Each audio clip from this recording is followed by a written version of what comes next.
Rappelons comment effectuer des opérations en écriture fractionnaire. Avant cela, rappelons-nous qu'une écriture fractionnaire, c'est l'écriture d'un quotient. Et que les quotients ont une propriété très importante, qui est celle-ci. Quels que soient les nombres relatifs a, b et k, avec b et k différents de 0, un quotient a sur b ne change pas si on multiplie le numérateur et le dénominateur par un même nombre. Un quotient a sur b ne change pas si on divise le numérateur et le dénominateur par un même nombre. On a besoin de cette propriété pour faire les opérations avec les écritures fractionnaires. Prenons des exemples sur ces propriétés. Le quotient 2 sur 3, 2 tiers, est égal au quotient 8 douzièmes parce que je peux multiplier le numérateur et le dénominateur par exemple par 4.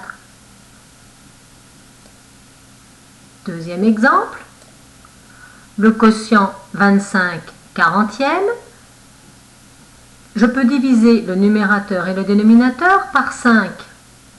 J'obtiens donc un quotient égal 5 huitièmes.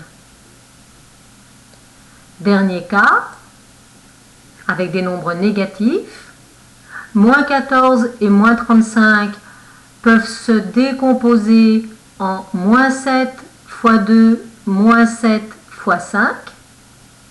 Donc, le quotient moins 14 sur moins 35 est égal au quotient 2 sur 5.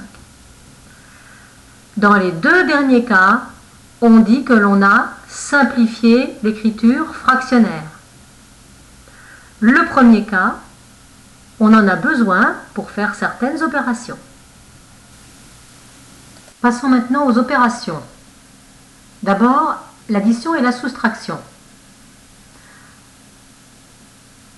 Premier cas, si les dénominateurs sont égaux, tout se passe très bien. On additionne ou on soustrait les numérateurs, on garde le dénominateur commun. La règle est ici.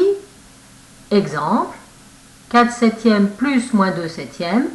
J'additionne 4 et moins 2, je garde le dénominateur commun. Résultat, 2 septièmes. 3 onzièmes moins 9,5 onzièmes. Je pose la soustraction des nombres relatifs. 3 moins 9,5. Résultat, moins 6,5 sur 11. Prenons maintenant le cas où les dénominateurs sont différents. Il est obligatoire de mettre les deux nombres en écriture fractionnaire au même dénominateur. On dit réduire au même dénominateur. Par exemple, 3 demi plus 5 tiers. Je dois trouver un nombre qui est à la fois multiple de 2 et de 3. Donc là, c'est assez facile. C'est 6 qui est dans la table des 2 et dans la table des 3. Je vais donc prendre la première écriture fractionnaire, multiplier son numérateur et son dénominateur par 3, et prendre la deuxième écriture fractionnaire et multiplier son numérateur et son dénominateur par 2. J'utilise la propriété des quotients égaux. Les résultats, 9 sixièmes plus 10 sixièmes, 19 sixièmes. Dans le deuxième exemple, 8 et 6 sont tous les deux dans la table des 24. Ce ne serait pas judicieux de faire 8 fois 6, parce qu'on augmenterait le dénominateur. On prend le plus petit multiple commun. Ici, moins 15 24e, moins 28 24e. Attention, moins 15 moins 28 donne moins 43. Passons maintenant à la multiplication. La multiplication, c'est l'opération la plus facile. On multiplie les numérateurs entre eux et les dénominateurs entre eux. On a la règle ici. Exemple, 5 septièmes fois moins 2 tiers. 5 fois moins 2 égale moins 10, 7 fois 3 égale 21. Ici, moins 7 sur 24 fois moins 8 sur 13, c'est un petit peu plus délicat, il y a beaucoup de signes moins. et il y a des nombres plus importants. Alors, la façon la plus simple de s'en sortir, c'est d'abord de regarder le signe du résultat. Il y a 3 signes moins, le résultat sera un nombre négatif, donc on met déjà le signe moins.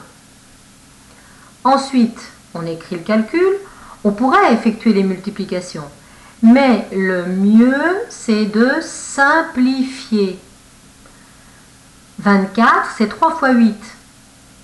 On décompose 24 et on peut simplifier par 8. On utilise encore la règle des quotients égaux. Une fois qu'on a simplifié, il ne reste plus qu'à calculer le résultat, moins 7 sur 39.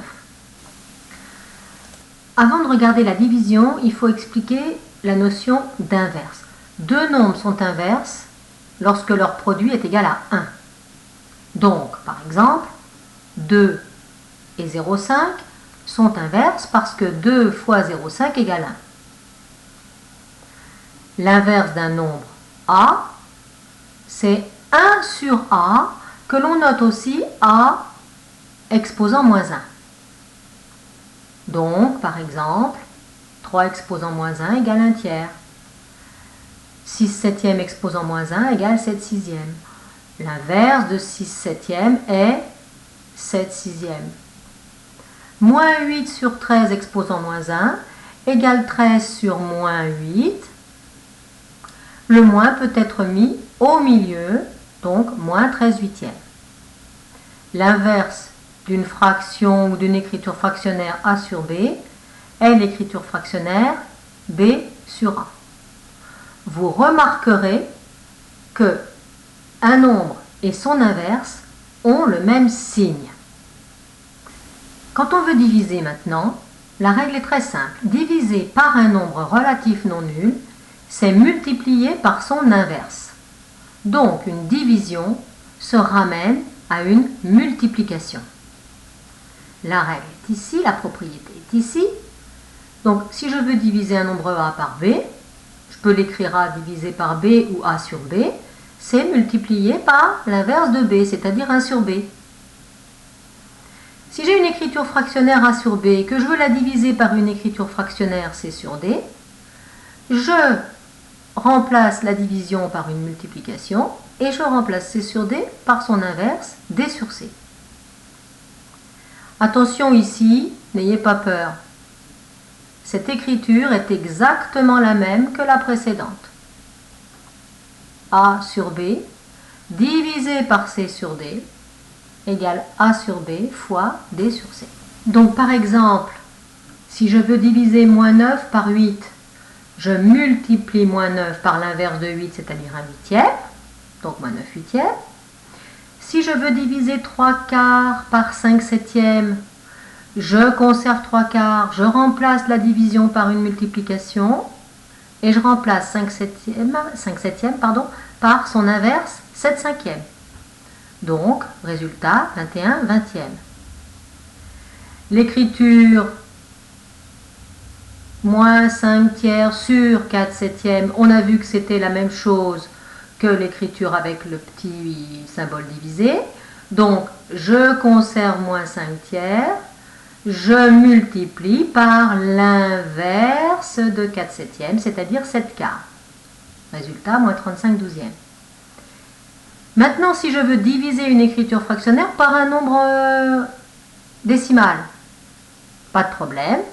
Je conserve 7 neuvièmes, je multiplie par l'inverse du nombre décimal moins 5, qui est donc 1 sur moins 5 ou moins 1 cinquième. Résultat, moins 7 sur 45.